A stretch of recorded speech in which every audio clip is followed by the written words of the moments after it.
and he's only 25. So we had 4 or 5 years where it didn't come back.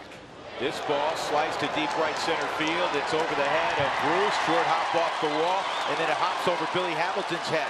That's going to allow Charlie to come all the way home and score to tie the game. DJ LeMahieu picking up where he left off last night. 3 doubles between last night and tonight. 13th double this season.